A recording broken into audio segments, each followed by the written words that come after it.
last week when we talked about integrating all of the things about our life into this happy home, head, and health, we meant it. Heather and I mean this. And there are ways that we have been integrating these ideas and concepts into our own life. One of the ways that I did that this year, this summer, is I actually put myself into therapy. And going to therapy has helped me understand just how interconnected everything is. And we all hear these things like, the mindset leads out, you can't get your body straight unless your mind is straight, and all those different things. But I really figured it out personally for myself this summer. Uh-huh. When I did go put myself in therapy, and I realized my shoulders don't hurt anymore. Mm-hmm. And that hitch in my hip, like, that's kind of gone.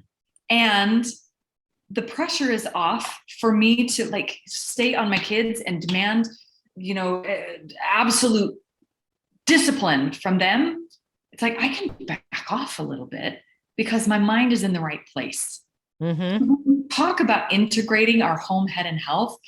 We're talking about creating this web of interconnectedness that really bring peace and balance, that lovely buzzword that we use as females, that balance into what we are doing and where, because it actually works. Imagine that. There's actually merit to connecting all of these things together so that we can become a better, more well-rounded and positive, better producing, higher powered women in the workforce. I love this concept, and we're excited to talk about it this season and today in the HomePod podcast. Let's go.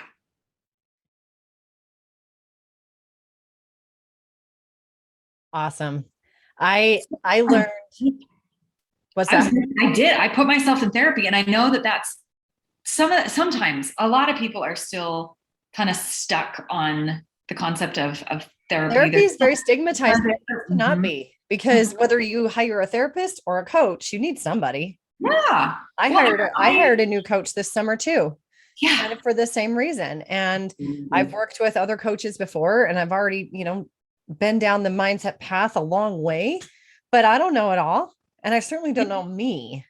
I can help. It's funny because I don't know if you found this, but all the things that I talk about with my coach, when she asked me the question and I like say it out loud, I'm like, I just told my client exactly this. Like the advice I'm giving my clients is the same advice she's giving me, but for some reason, I can't turn it and put it on myself. Like I just have not been able to do it.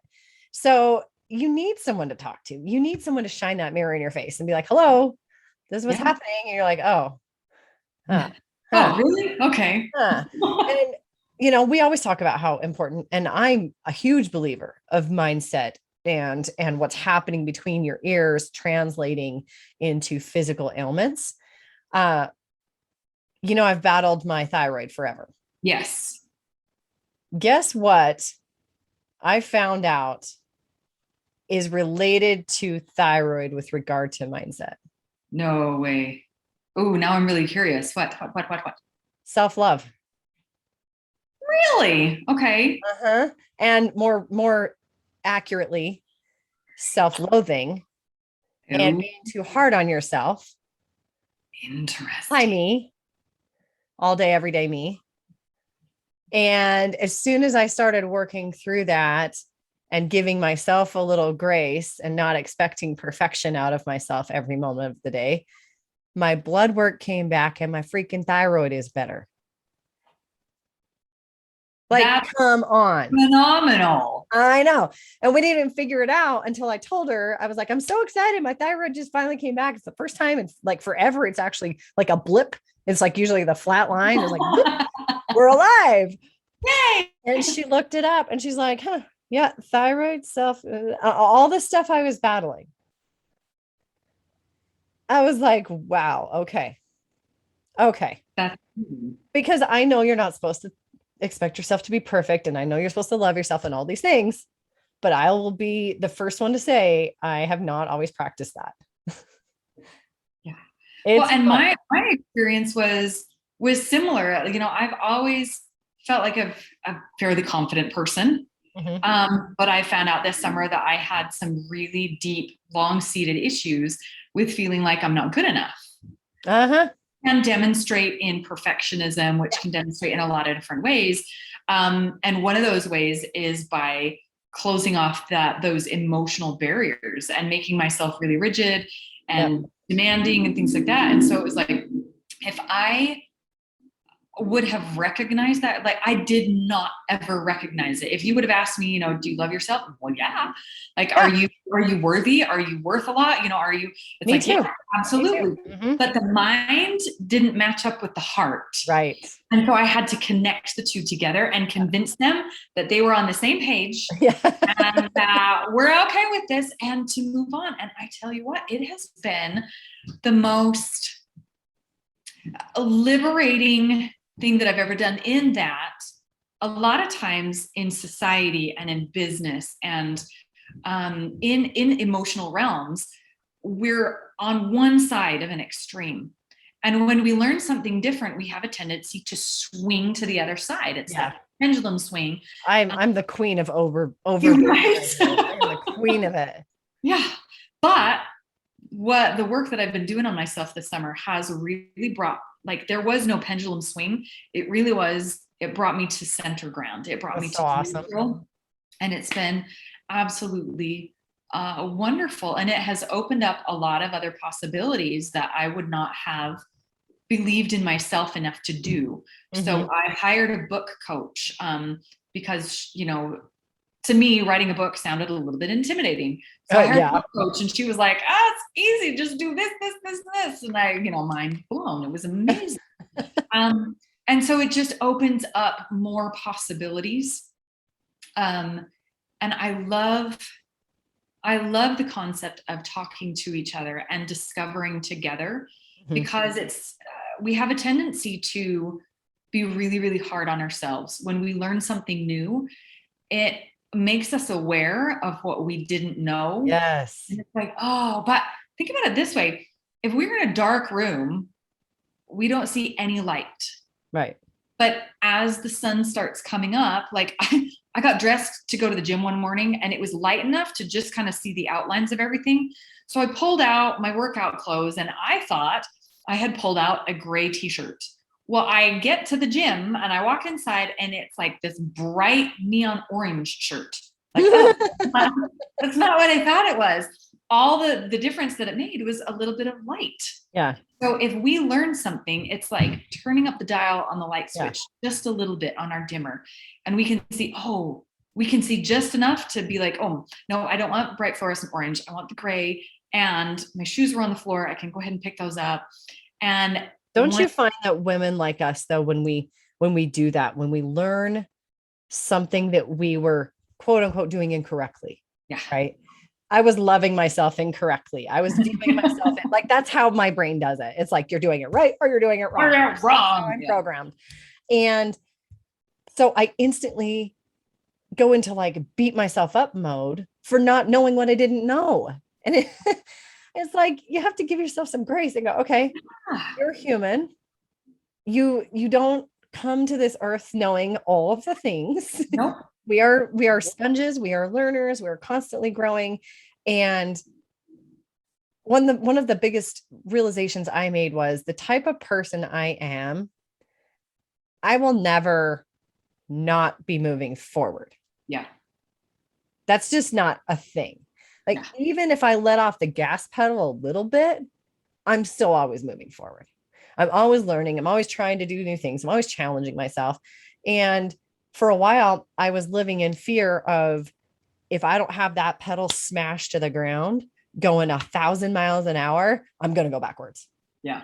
I've learned that, okay, it's okay to let off the gas. Yeah. It's okay to coast for a minute because you're still moving forward. Well, and You haven't lost your momentum yet. Yeah. You know, and people like us, the women I coach, they don't know how to go backward. It's just they don't have a reverse. It does not exist in their world. But yet they're like me, or they're trying to just smash the pedal to the ground and go 1,000 miles an hour. for fear of going backward. Yeah. And in the process, we're all killing ourselves and running ourselves into the ground when it's totally unnecessary. And we think we should be better and we should all over ourselves. And sometimes it's even a failure to launch. It's like, I am so afraid of going backwards that if I just don't go forward in the first place, then I won't go backwards. Yeah. And so that's the other side of that coin. Launch. Yeah. It's not even knowing how or where to start. And therefore, if I can't do it right, I'm not going to do it at all. Instead of having that dimmer switch to do one little thing at a time, as you add more light to the room, we want it either to be on or to be off. Yes. And sometimes, most of the time, that's not how this works. No, that's not how this works. That's not how any kind of progress, whether it's cleaning your house, transforming your body, disciplining your kids, building a relationship with your partner, none of that happens like that. No. Side note, we both live by the Air Force Base, and I think every single jet is launching right now. I was outside earlier and I counted at least 6. So if there's a rumbling in the background, that's what you're hearing. Not static, it's the sound of freedom. Amen. Hallelujah. It is the sound of freedom. We love the sound of freedom, but not when we're recording. But yeah, it's one of those where we have to give ourselves grace and understand that it is all about learning and giving ourselves the balance, and to get away from the shame factors of an all or nothing type of society, this fast food society. You either have it or you don't. And to be able to learn little by little. There's another professional organizer that I've gotten to know a little bit this summer, and I love what she says. Her name is Melissa, and she always says, look, for starters, we have a project, and we start with a project, and we get in and we do a project, but then we have to turn it into a pattern of behavior. So is there an initial oomph that we need that motivation for in order to cause change? Absolutely. But then we turn it into just a normal routine. Like we talked about last week, that there's that initial, let's get in and get something fixed, but then we can't go backwards. We don't want to go backwards. We all do that. We do that with all new things that we change, right? You get really excited. You're going to try a new diet. You're going to start going to the gym. You're going to clean out your closet. You're going to start making healthy dinners, whatever. And there's that initial excitement. And I can't remember, I read about it. It's like 2 to 2.5 weeks after that dopamine surge plummets. And then you get into the grind of it, right? Yeah. And you have to be prepared for that in advance, so that when you see it coming, you can have already set up those patterns, like you said, those habits. It's just what we do. We just get up every day and we do this. We get up every day and we make a healthy breakfast. We get up every day and we go to the gym, whatever. And it becomes your pattern so that you can maintain it. And that's where everyone yo-yos. And the because they go through the excitement and then they go, this isn't really fun anymore. Like their brain is they're like the 5-year-old that's like, I don't really want to play this game anymore. It's not very much fun. I have so learned the importance of removing emotion from the process. Yes. Like you can have all the emotion that you want in the initial project to get in and, all the motivation and all this and that, the other. But if you set yourself up for an emotionless process afterwards, then it's so much easier to keep and maintain. You don't have to keep up the motivation. That's that's a lot of high energy stuff. Yeah. But you can back off from that emotion altogether and just have the process in there. It's just that routine. It's what we do. And we don't have to do all of the thinking all of the time. It's so much easier to keep going and maintain when we know that we don't have to maintain motivation.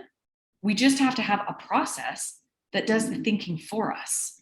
If I had $1 for every person that said to me, I just need you to motivate me. Yeah. And I always tell them, I can't do that for you. I can't do that for you. But if I could, it wouldn't be enough. That's not what you need. No. You don't need someone to motivate you. You're already motivated because you picked up the phone or you sent me a DM or whatever. You're already motivated. You're already in the brain space of creating change. What you need is the process to keep the momentum going so you don't stop. Simon Sinek said, start with why. Yeah. Start with why. That's step number one. What about all the 20 other steps that come after that? What about the 3 steps that come after that? Yeah. Start with why doesn't mean you stick with why. And it doesn't mean that you end with why.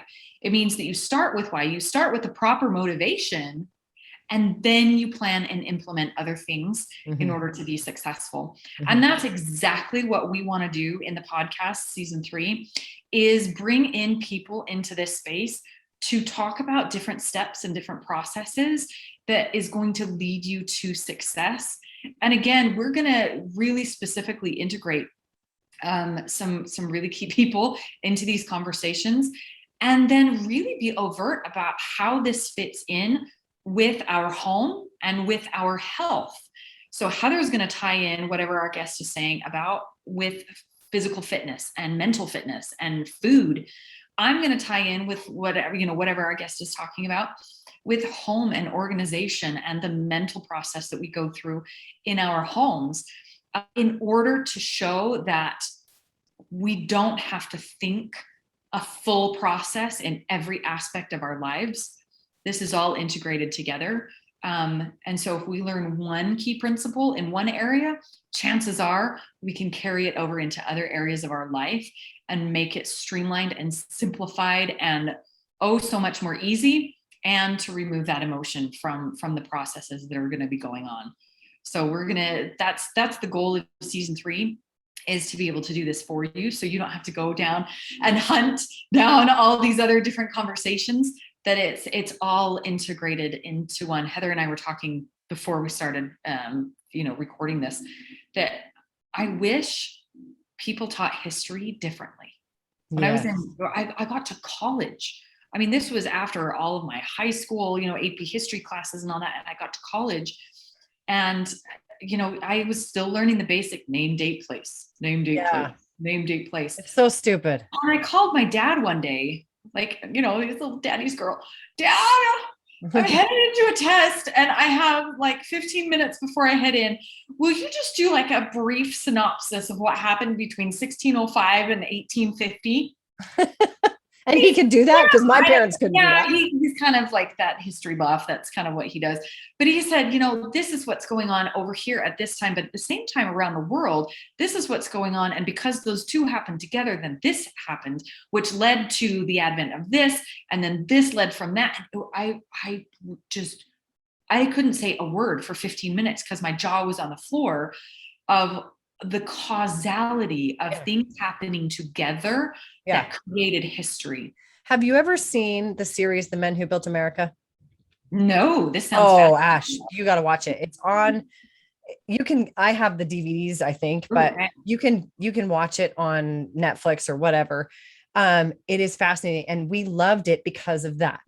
And it goes through JP Morgan and Rockefeller and all the people, and how everything came through history. And it shows that exactly what you're talking about, the evolution of, they had, no, don't quote me on it, because I'm not, it's been a hot second since I watched this, but it was like, when they figured out, they went from oil to steel to electricity to banking, and how all of that led into the other, which led into the other, which made each successive, built the wealth of this next person. And how if the first person hadn't done what they did, the next one wouldn't have been able to. The dominoes if Standard Oil hadn't worked, and they wouldn't be able to build the steel mills or whatever. So it was very, very fascinating. There's that one. And then there's one about the American West that's very similar. It's like the same kind of series, but it's called How the West Was Won or something like that. But okay, I got similar thing. But yeah, if they would just teach in school the processes, and my kids are the same way, like with food. Yeah. When I explain to them what food does for them, it's not a battle of junk food versus healthy food. It's not a battle of, I want this, but you're going to make me eat that. It's understanding, okay, I have football practice. This is what I need to eat. I have, whatever, this is what I need to eat. Yeah. In fact, one of my girlfriends at the gym, she was just telling me about her kids, and she's not been loving their bodies. They're not developing the way she'd like, and she doesn't want to mention anything about body composition, shape, size, any of it. And so she's like, I just noticed the things that they were overeating. Now I only make exactly enough for them each to have one portion, and that's it. And then there's no more. Smart. And then she's like, I asked them, how many different colors did you eat today? Instead of, isn't that smart? That's way smart. And they're not allowed, they're allergic to food coloring. So the colors legit are fruits and vegetables. And she's like, and she has them go through the, whatever that, whatever the rainbow. The Roy G. Biv. Uh-huh. Yeah, that one. She has them go through that. And like, did you get all the colors today? And then, what else was she saying? Oh, she had them pack their own lunches, which I'm a huge fan of. I've been doing that forever. And it makes them more excited. They want to eat. She's like, you have to choose one fruit. You have to choose one vegetable. You have to choose one, main thing. And they get to choose. So they're super excited. There's a process. There's not, you have to do this, memorize that, follow this rule. We don't like rules. None of us like rules. None of us like rules. If the rule was that I had to get up every day and exercise, I would not do it because I don't like rules. Yeah. So super cool. Yep. Yeah, super cool. I'm excited to bring some guests on that'll help us with those. Exactly. And it's going to be fun to see how discipline and processes bleed into each other and cross-pollinate, if you will, so that it does lead to just kind of a culmination of that ultimate happy home, head, and health. Yep. And we're going to start by interviewing each other, because I don't think we've ever done that on the show. Oh, we've never really dug into what each other does. We know that we're compatible. We know that we teach the same principles in different areas, but we've never really dug into the depths of what each other does. So we're going to start by interviewing each other and then start to bring in some guests onto the show, and then just really show how all of these blend together. Heather, I don't know if you've seen, I have to remember his name. There's a guy that does marriage counseling, and he talks about the different types of brains, how a man's brain is like a whole bunch of boxes and the woman's is like spaghetti brain. So a man kind of compartmentalizes, this thought goes in this box and this thought goes in this box. And you try to mix the boxes together and he's going to look at you like,